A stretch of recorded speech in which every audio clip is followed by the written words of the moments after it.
네, 예배를 위해서 이초연 자매님께서 하루라는 곡으로 특송해 주시겠습니다.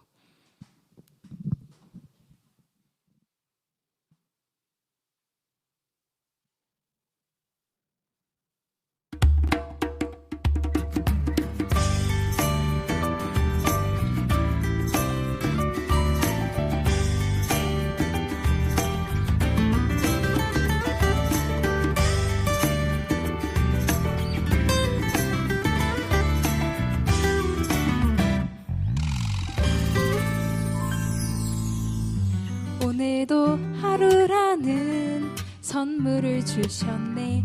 익숙한 듯 전혀 새로운 날, 설레는 기대감에 걸음을 떼본다.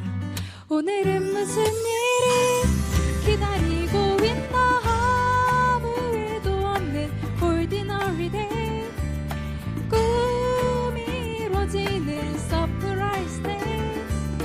그 속에서 디딘 사랑의 발걸음 위로 행복을 피우지.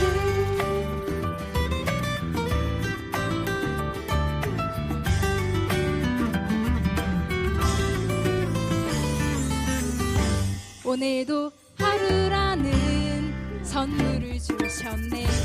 익숙한 듯 전혀 새로운 날, 설레는 기대감에 걸음을 떼본다. 오늘은 무슨 일이 기다리고 있나. 아무 일도 없는 ordinary day, 꿈이 이루어지는 surprise day. 그 속에서 디딘 사랑의 발걸음 위로 행복을 피우지. 아무 일도 없는 ordinary day, 꿈이 이루어지는 surprise day. 그 속에서 디딘 사랑의 발걸음 위로 행복을 피우지. 돌아보니 나도 꽤 먼 길을 왔구나. 이 길 어디로 가는지는 몰라도 주와 함께 걷는 이 하루가 이 길 끝에서 날 아마도 웃게 하겠지. 오늘도 하루라는 선물을 주셨네. 익숙한 듯 전혀 새로운 날, 설레는 기대감에 걸음을 떼본다. 오늘은 무슨 일이 기다리고 있나.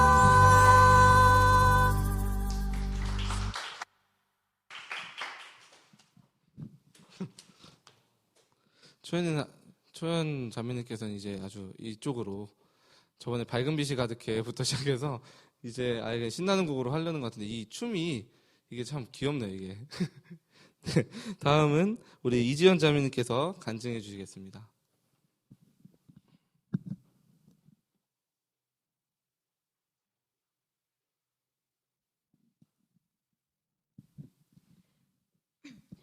이제 제가 간증할 내용은 이번 주 해가지고 이제 근무를 다녔잖아요. 제가 새로운 곳에서. 그러면서 느꼈던 게 너무 감사한 거예요, 주님께. 너무 사실 저희 다니는 회사가 제가 정말 필요가 없을 정도로 정말 할 게 없고 할 것도 없는데, 회사에서 막 일이 없으면 그냥 영화라도 보거나 아니면 하고 싶은 공부를 해도 된다고 말할 정도로 너무 좋은 거예요. 근데 이제 초연 자매님께서 해주셨던 특송처럼 진짜 이 하루하루가 너무 행복한 거예요. 주님께서 주시는 그 모든 하루가 너무 행복하고, 한편으로는 이 직장을 다니면서 너무 이제 들었던 생각인데, 내가 조금 더 빨리 교회를 나왔고 더 먼저 주님을 더 만났으면 이런 일들이 정말 제가 다 여태까지 있었던 세월 중에 계속 있지 않았을까라는 생각을 하면서 너무 이제 후회도 되고, 너무 이제 그 중에서 너무 감사한 거예요, 주님께.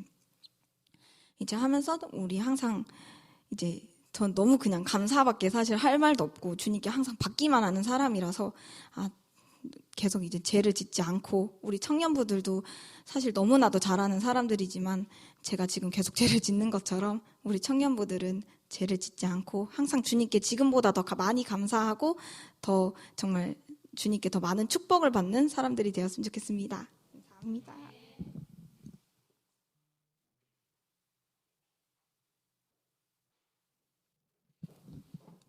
네, 다음은 이찬영 형제님께서 특송해 주시겠습니다.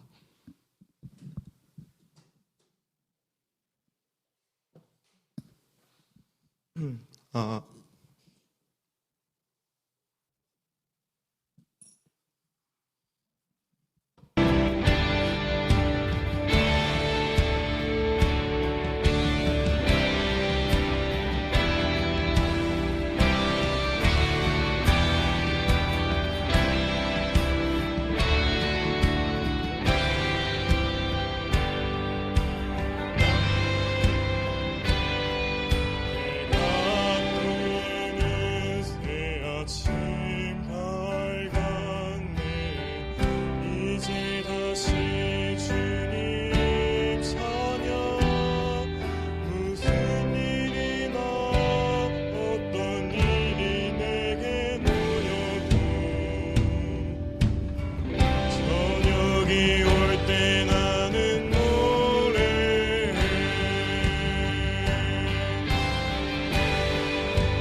그날에 나의 힘 다하고 나의 삶의 여정 마칠 때 끝없는 찬양 드리리라. 수많은 세월 지나 영원히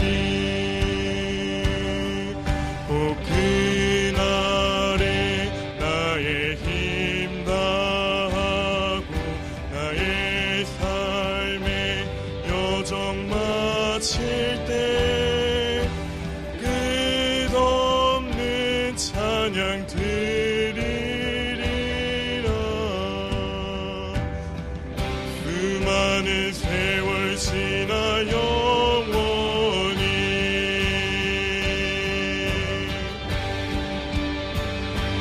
송축해 내 영혼 내 영혼아 거룩하신 이를 이전에 없었던 노래로 나 주님을 경배해. 송축해 내 영혼 내 영혼아 거룩하신 이를 이전에 없었던 노래로 나 주님을 경배해. 나 주님을 경배해. 나 주님을 경배해.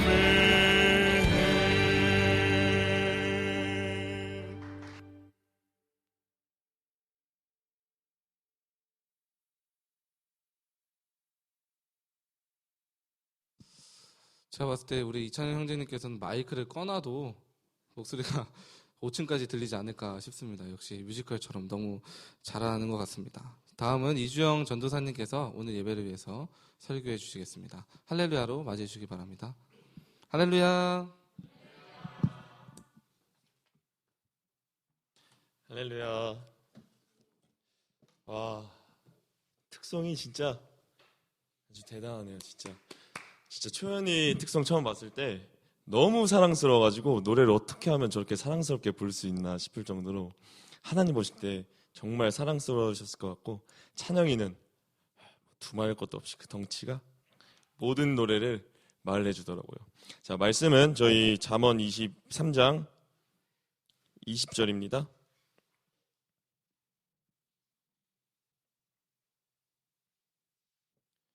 잠언 23장 20절 말씀입니다.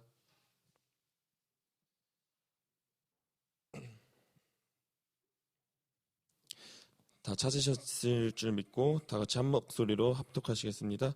술을 즐겨하는 자들과 고기를 더불어 사귀지 말라. 아멘. 기도드리시겠습니다. 하나님 감사합니다. 토요일 다른 사람들은 세상에서 놀고 하나님을 떠오르지도 아니하고 하나님을 기억하지도 않고 놀고 있을 때 우리들은 주님께 나와 예배를 드립니다. 주님께 드리는 이 예배가 짧은 시간인 것도 주님께 너무 죄송할 뿐이고, 주님께 드리는 이 예배가 오늘 이 예배를 드리고 나서 나가는 그 발걸음 이후에도 우리들의 삶 속에 평생 남아있길 간절히 원합니다. 주님께서 우리의 모든 영광 받아주실 줄 믿으며 예수님의 이름으로 기도드립니다. 아멘. 제가 저희 학교에서 그 대나무 숲 같은 그런 사이트 공간이 있어요. 거기서 어떤 한 청년이 신입생 친구들이 장신대에서는 술에 관해서 어떻게 가르쳐요? 하는 질문이 워낙 많이 올라오니까 정리해서 글을 하나 올려놨는데 제가 그걸 한번 읽어드릴게요. 자, 기독교인은 술을 마시면 안 된다는 생각이 왜 시작된 거냐면, 조선의 선교사들이 들어왔을 때 나라는 어지럽고 조선인들은 술, 담배에 의존해서 방탕하게 살아가고 술 취해서 일어나는 범죄들도 있고, 그런 것들을 조금이나마 바로잡아주기 위해서 기독교인은 술이나 담배에 빠지지 말고 하나님을 바라보자고 권면하면서 시작된 거야. 그게 지금까지 남아서 기독교인들은 술, 담배를 해서 안 된다는 인식으로 이어진 거고, 해외에서는 목사, 신부들도 맥주 마시고 담배 피고 하기도 해. 한국이랑 보는 눈이 다르니까. 그런데 우리가 한국 신학생으로서 생각해야 할 것은, 아직 우리 한국교회는 그리스도인은 술을 마셔서는 안 된다고 여기시는 성도들이 많이 계시고 우리의 모습을 보고 시험에 드실 수도 있다는 거야.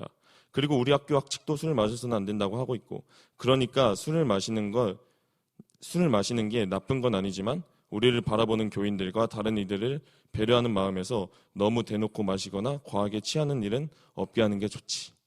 이렇게 글을 썼는데, 이 글이 공감의 그 따봉이라고 하죠. 좋아요. 그게 1위로 올라간 글이에요. 이 글을 보면서 참으로 가슴이 아프더라고요. 이 글에서 이 사람이 말하는 거는 문화. 그러니까 아직 한국에서는 이렇게 보는 시선들이 있으니까 이렇게 하면 안 돼. 이렇게 말해요. 그리고 그 아래에 대댓글에 이제 성경에서 술을 마시지 말라고 한 댓글들을 막 적어놓은 사람들이 있었어요.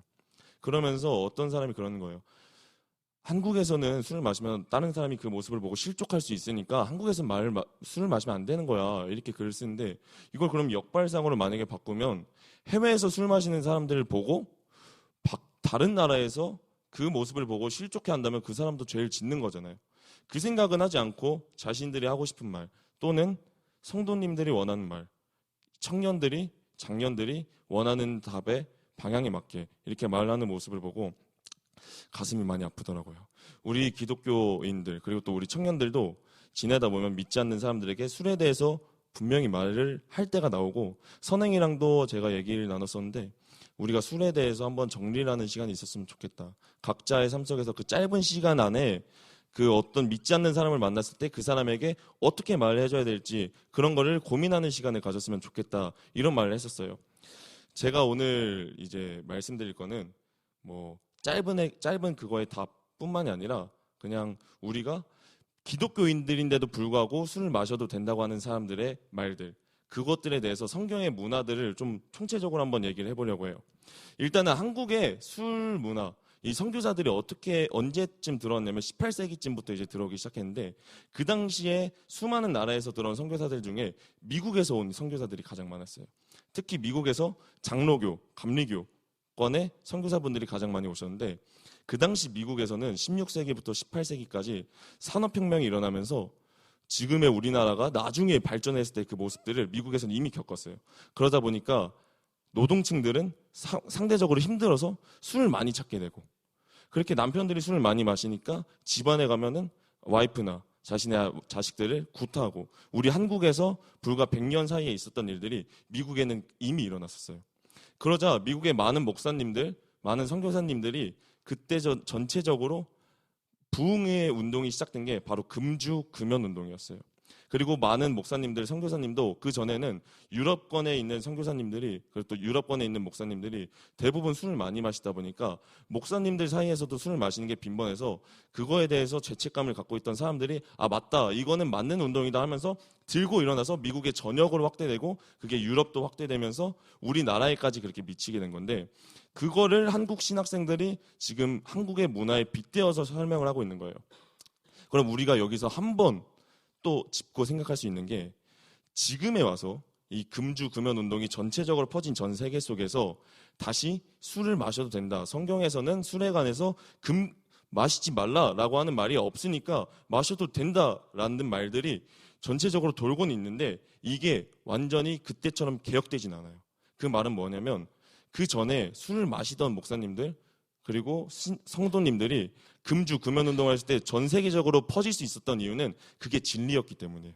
진리였으니까 그거에 대해서 부담감이나 적대감을 안 갖고 아 이게 힘들긴 하지만 맞긴 해 하면서 전 세계적으로 퍼진 거예요. 우리나라에도 성경책에 있는 찬송가 있잖아요. 찬송가는 그 나라마다 다르고 그 나라 안에서도 성경책들이 그 찬송가에 실린 곡들이 변하기도 해요. 그래서 우리나라가 처음에 개신교가 있었던 그 성경책 찬송가에 보면은 금주라는 찬송가도 있었어요. 술을 마시지 마세. 술 마실 돈으로 자식들을 뭐 먹여 살리세. 이런 찬송가가 있을 정도였어요. 그 정도로 우리나라에 그렇게 금주 운동이 한참적으로 쫙 퍼지고 있었어요. 그러면 이제 이 사람들이 말하는 그 문화를 전 세계적 현재 세계에서만 바라볼 게 아니라 우리가 그 문화를 가장 먼저 바라봐야 될 곳은 바로 성경책이에요. 성경 배경을 알고 나서 말씀을 읽는 것과 성경 배경을 모르는 상태로 말씀을 읽는 것은 그 말씀을 아는 깊이가 차이가 날 수밖에 없어요.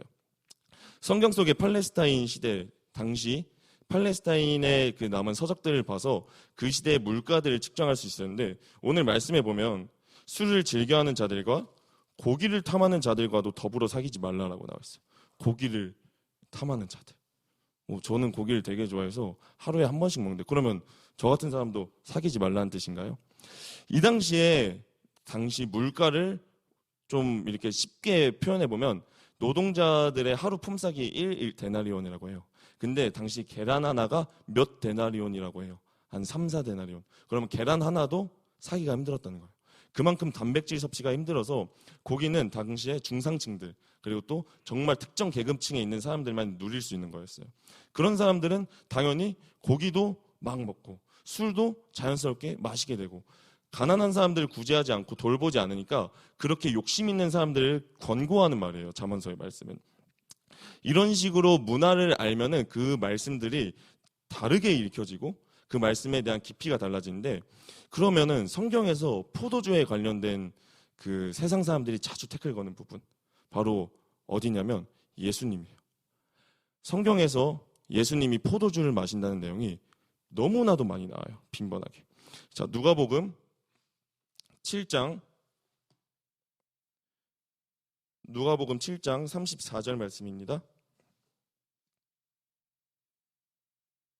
33절 말씀부터 34절까지 제가 한번 읽어드릴게요. 세례 요한이 와서 떡도 먹지 아니하며 포도주도 마시지 아니하며 너희 말이 귀신이 들렸다 하더니 인자는 와서 먹고 마시매 너희 말이 보라 먹기를 탐하고 포도주를 즐기는 사람이요 세리와 죄인의 친구로다 하니. 바리새인들과 사두개인들이 예수님을 비방하는 내용이에요. 예수님께서 그들에게 그리고 말씀 대변하는 내용이 지금 이 말씀인데 야 너네가 세례 요한이 빵과 포도주도 먹지 않고 메뚜기와 석청만 먹고 있는 걸 그렇게 귀신 들렸다고 하더니만 인자가 와서 빵과 포도주를 먹고 마시니 그걸 잘 즐겨 먹는다고 놀리는구나. 이렇게 말씀하신 내용이에요. 그럼 이 말씀에서 포도주를 즐기는 사람, 이 헬라어의 원어를 히브리어의 원어를 보면은 포도주를 즐겨 마시는 사람이라는 뜻이에요. 포도주를 즐겨 마시는 사람. 제가 처음에 이 말씀을 준비하면서 말씀들 읽으면서 아 그래 한국어 번역이 중국어로 영어로 번역됐다가 중국어로 번역됐다가 그 다음에 일본어로 번역됐다가 한국어로 번역됐다가 이렇게 여러 번 번역됐으니까 포도주가 다른 뜻을 취하는 건 아닐까 이런 생각을 했어요. 포도주는 지금의 와인을 말하는 거잖아요. 근데 영어 성경을 보면은 대부분 포도주들이 다 그레이프 주스라고 안 나와 있고 와인이라고 나와 있어요. 그러면은 킹 제임스 버전은 어떨까 하고 봤더니 킹 제임스 버전엔 포도즙이라고 나와 있어요. 그래서 아 그러면 포도즙이 맞구나 어쩐지 예수님께서 포도주를 드셨을 리가 없지 이 생각을 했는데 김명현 교수님 맞죠? 김명현 교수님 그 교수님이 히브리어 원어를 번역한 걸 보니까 당시에 글루코스라고 포도즙은 히브리어가 글루코스라고 말하고 포도주, 와인 이거는 오아노스라는 단어를 사용한대요. 근데 안타깝게도 킹 제임스 번역의 그 포도즙이 오아노스라는 단어란 거예요. 그러니까 포도주가 맞는 거예요, 와인이. 그러면 여기서부터 이제 괴리감이 집에서 공부를 하는데 아니 그러면 예수님이 와인을 드셨다는 건가 진짜로? 그러면 포도주가 진짜 맞다는 건가? 이런 생각이 들었어요. 근데 여러분 잘 생각해 보세요. 가나의 혼인잔치에서 예수님이 첫 번째로 공생의 사역을 시작하시기 전에 첫 번째로 기적을 행하신 게 물이 변하여 포도주 되게 하신 사건이에요. 그러면 그 당시에 문화를 보면은 물과 포도주. 물은 유럽 여행 갔다 온 사람들은 잘 알 거예요. 유럽에서는 이제 수돗물 같은 건 틀면은 석회질이 같이 막 나오잖아요. 그래서 유럽에서는 물이 되게 비싸요. 심지어 아직도 독일에 가면 독일 사는 그 다른 교회 친구한테 물어보니까 독일에서는 맥주가 물보다도 더 싸다고 해요. 그만큼 유럽에서도 물이 이렇게 귀한데 중동 지역 이 당시 사회에서는 물은 지금의 우리의 물가로 비교할 수 없을 정도로 정말 귀했던 거예요. 그리고 물은 유통기한이 있잖아요. 물이 썩히지 않고 잘 밀봉된 거는 반영구적으로 유통기한이 길다고 하는데 근데 누군가의 입에 대거나 그리고 이렇게 마시거나 하면은 물은 금방 썩어요. 하지만 포도주는 오랜 시간을 보관할 수가 있어요. 저희도 지금의 와인을 보면 막 그 숙성된 시간이 길면 길수록 더 비싸잖아요.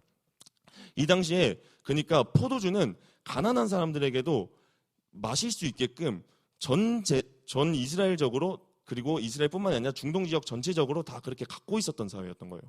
그리고 가나의 혼인잔치에서 보면 예수님께서 물을 변하여 포도주를 되게 하셨어요. 그러자 그 포도주를 마신 사람들이 와 이곳은 어떻게 이렇게 또 맛있는 포도주를 뒤늦게 주냐 이런 말을 해요. 근데 제가 술 좀 마셔본 사람으로서 술 취한 상태에서 더 쓴 걸 마시잖아요. 더 쓴 걸 마시면 못 마셔요. 그리고 그 쓴 게 느껴져. 이건 그냥 제 주관적인 생각이에요. 근데 그 당시에 제가 말했던 이 문화들을 우리가 잘 생각을 해보면 포도주를 집안에서 다 갖고 있었을 텐데 그 포도주를 갓 나온 포도주를 갖고 있는 집은 아마 얼마 없었을 거예요. 다 오랜 시간 숙성시켜놨거나 또는 포도주가 너무 귀하니까 많이 마시지 못하고 계속 두니까 그 발효된 숙성도의 정도가 달랐을 거고 오랜 숙성된 기간일수록 그 자리에서 그 나라에서는 아마 더 싸게 팔렸었을 거예요. 근데 예수님께서 물이 변하여 포도주 되게 하신 그 포도주는 지금 막 와인 틀, 포도주 그 틀에 넣어서 포도 껍질 그 채로 이렇게 쫙 짜낸 그 새 포도주와 같다는 맛이라는 거예요. 그러니까 그 사람들이 와 어떻게 이 귀한 포도주를 뒤늦게 줄 수가 있냐 이런 말을 하는 거예요. 그 당도와 그 당분이 우리 사람들이 그 당시에 사람들이 마시던 그 포도주와는 비교가 안 될 정도의 포도주라는 것이죠. 그리고 6월절 예수님께서 돌아가시기 전날에 최후의 만찬 때 빵과 포도주를 드셔요. 근데 6월절 때 먹는 빵은 누룩이 있는 빵일까요? 없는 빵일까요? 누룩이 없는 빵이에요. 맞아요. 무교병. 예수님께서 누룩을 넣지 않는 빵을 6월절에 그 먹는 걸 레위기 때부터 보면 저희가 알 수가 있어요. 그 출애굽기 그 시절 때부터 그 누룩이 없다는 표현은 여러 가지 표현이 있어요. 부패된 것, 누룩이 있으면 부패가 되고 썩어진 걸 뜻하잖아요. 예수님께서 주신 그 6월절 어린 양의 피로 이스라엘 백성들을 장자의 죽음으로부터 건지신 거는 그 어떠한 악한 것도 낄 수 없다는 뜻에서 누룩을 제한 그 빵을 6월절 때 먹었다는 거예요. 그러면 하물며 예수님께서 그 무교병을 그렇게 드시는 그 이스라엘 사람들이 예수님께서 하물며 숙성된 누룩과 각종 알코올로 발효된 그 포도주를 드셨겠냐는 거예요. 한 목사님이 이스라엘에 성지순례를 가셨는데 유대인들이 파는 와인 가게에 0% 와인이라는 걸 봤대요. 그래서 0% 와인이 뭐지? 하고 그 가게 상점 주인에게 물어봤을 때 그 유대인이 직접 자기 입으로 말했다요. 만찬 때 쓰는 포도주다. 알코올이 안 들어간 거. 숙성되지 않은 것. 그러면은 이 당시에 문화 사람들은 다 알고 있었다는 거예요. 예수님께서 포도주를 드시러 가셨다는 6월절 때 마신 거는 숙성이 되지 않은 포도주였고, 그리고 가난한 사람들과 어울려서 마셨던 그 포도주는 절대로 성경에서 나오는 그 방탕함과 취함으로 마신 게 아니라요. 그 사람들 집에는 그거밖에 없는 거예요. 바리새인과 사두개인들은 자신들이 율법주의에 빠져서 모세 때부터 이런 거 먹지 말랬어, 마시지 말랬어 하면서 자신들이 그렇게 행동과 율법으로 거룩한 걸 티내고 있을 때 예수님께서는 그게 진짜 거룩한 게 아니라고 말을 하셨던 거예요. 그러면 이 포도주를 예수님께서 포도주를 마셨다는 것과 지금의 우리들이 술을 마시는 것과는 비교할 수 없다는 사실을 알게 돼요.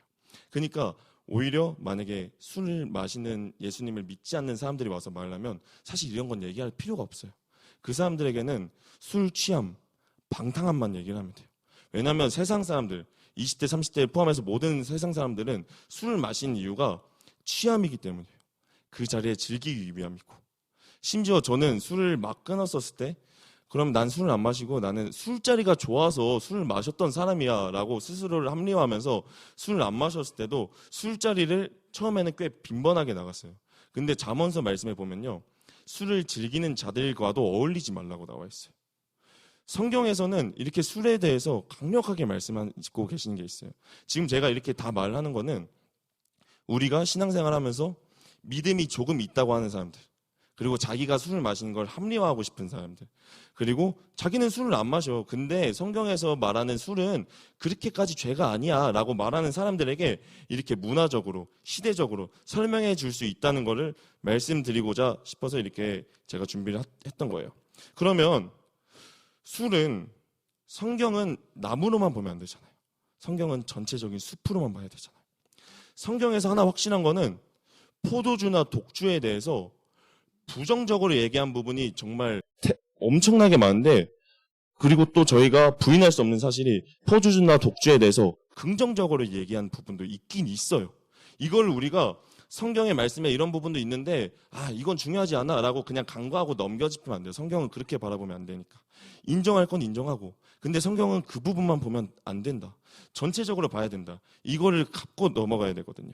자, 성경에서 술에 대해서 긍정적으로 말하는 부분, 바로 디모데전서 5장 23절에 바울이 디모데에게 위장병에 대해서 앓고 있는 그 디모데에게 약간의 소량의 포도주를 권고하는 내용이 있어요. 근데 그 앞부분의 표현을 보면요, 물만 마시지 말고라고 나와 있어요. 물만 마시지 말고. 예수님께서 포도주를 그렇게 드셨다면 제자들이나 바울이나 디모데나 이런 사람들이 포도주에 대해서 거리낌이 없어야 되잖아요. 근데 디모데는 물만 마셨다고 나와 있는 거고, 이 말씀을 유추해보면 당시 제자들이 포도주를 안 마시고 물만 마시고 살았다는 것을 저희가 알 수가 있어요. 이런 말씀들을 깊게 봐야 되는 거예요.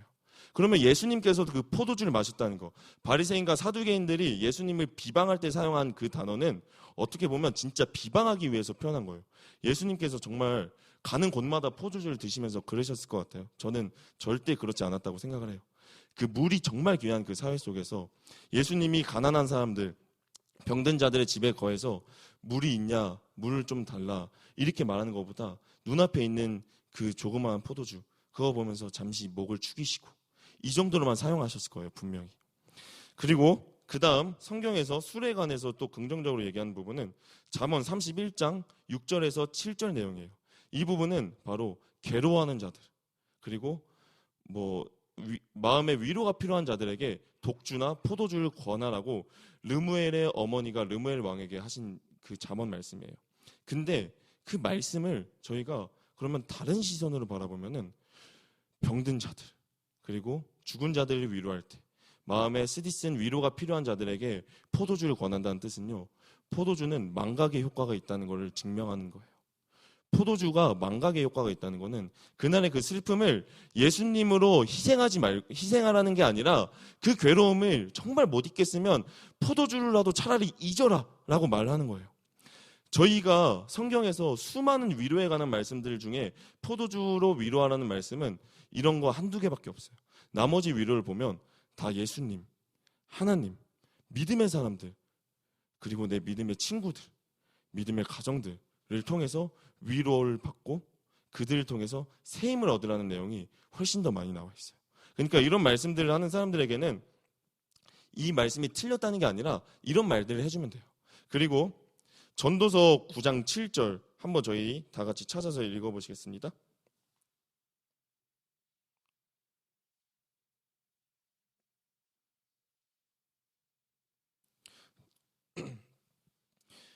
지금의 이제 찾아보는 말씀 두 부분은 한번 여러분들이 읽어보시기 바랍니다. 전도서 9장 7절. 자, 너는 가서 기쁨으로 내 음식물을 먹고 즐거운 마음으로 내 포도주를 마실지어다. 이는 하나님이 네가 하는 일들을 벌써 기쁘게 받으셨음이니라. 자, 이런 말씀이 있고요. 신명기 14장 26절입니다. 신명기 14장 26절. 내 마음에 원하는 모든 것을 그 돈으로 사되 소나 양이나 포도주나 독주 등 내 마음에 원하는 모든 것을 구하고 거기 내 하나님 여호와 앞에서 너와 내 건속이 함께 먹고 즐거워할 것이며. 이렇게 분명히 포도주나 독주에 관해서 긍정적으로 얘기하는 부분이 있기는 있어요. 근데 제가 찾은 말씀이 뭐 다른 말씀들도 더 있겠지만 제가 찾아본 말씀은 정말 반박할 수도 없는 그런 말씀이 이 두 구절밖에 없더라고요.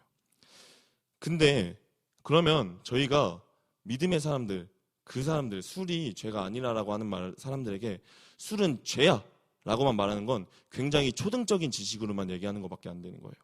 그렇게만 얘기할 게 아니라 전체적으로 풀어서 풍부하게 얘기를 해줘야 되는 거예요. 그리고 애초에 물어본 책 읽는 사자라는 사람의 유튜브를 봤었는데 그분이 그렇게 말을 하시더라고요. 술을 물어보는 크리스찬들에게는 두 가지 태도가 있다고. 첫 번째 태도는 진짜로 궁금해서 물어보는 사람들이고 두 번째 태도는 악의적인 태도를 가지고 물어보는 사람들이 있다고. 이미 내가 마시고 싶은 마음이 있고 내가 합리화시킬 마음이 있고 아까 내가 말한 그 예수님의 포도주, 그 이스라엘의 문화권 이런 얘기를 다 들어도 나는 이미 마실 사람이야. 근데 너가 무슨 말을 하겠어? 라는 마음으로 갖고 있는 사람들에게는 사실 무슨 말을 해도 통하지 않아요.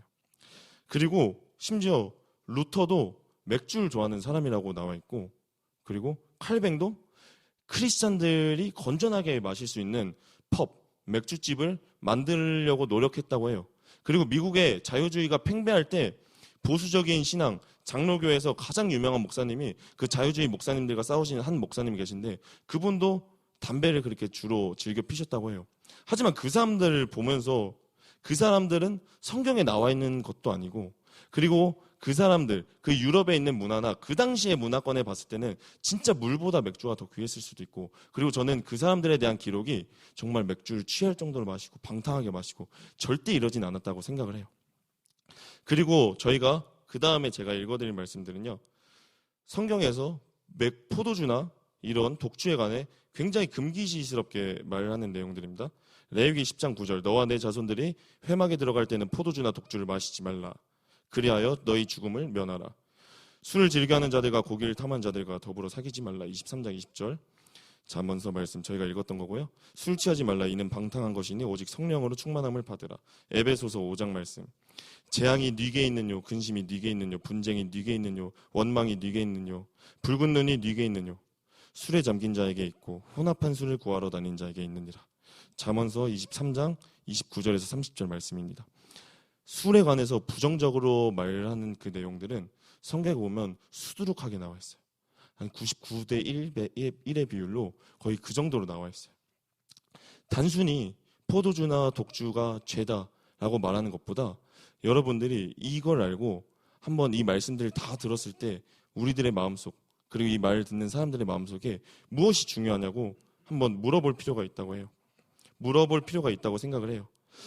단순히 우리나라의 문화나 서부권, 유럽의 문화 이것들을 그 나라들의 문화로 바라보기보다는 성경의 문화를 통해서 그 나라를 바라보고 무엇이든지 동성의 관점에서 성경을 바라보는 게 아니라 성경의 관점에서 동성애를 바라보고, 술과 담배가 만연한 문화에서 성경을 바라보는 게 아니라 성경에서 술, 담배를 바라봐야 되는 이러한 시선이 필요하다고 생각을 해요. 그래서 세상에서 아까 제가 말씀드린 것처럼 이미 술을 마시려고 하는 사람들에게는 이런 말들이 통하지 않아요. 제가 경험했었던 내용이거든요. 그런 말을 아무리 들어도 그러니까 어쨌든 마셔도 되는 거 아닌가? 이 생각밖에 끝까지 안 남아있어요. 그러면 그런 사람들에게는 사실상 할 수 있는 말이 그거밖에 없어요.